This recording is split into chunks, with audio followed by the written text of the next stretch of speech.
નમસ્કાર, આપ જોઈ રહ્યા છો નેશન પ્લસ ન્યૂઝ. હું છું આપની સાથે હેતલ ભગત. સમગ્ર તેરા પંથ જૈન સમાજ સંઘના આચાર્ય મહાશ્રમણજી સુરતમાં પધારતા સંયમ રેલીનું આયોજન કરવામાં આવ્યું હતું.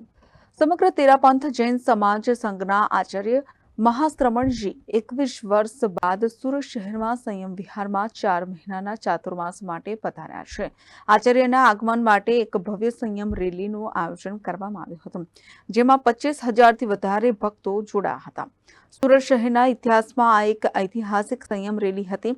શહેરમાં ચાતુર્માસ માટે પધારેલા આચાર્ય મહાશ્રમણજીના દર્શનાર્થે દેશ વિદેશમાંથી શ્રાવકો મેડિટેશન, સાધના, જ્ઞાનકુંજ વર્કશોપ માટે આવશે. 1 લાખ સ્ક્વેર ફૂટમાં બનાવેલા સંયમ વિહારમાં દરરોજ 15,000થી વધુ શ્રાવકો આચાર્યના પ્રવચન માટે પધારશે.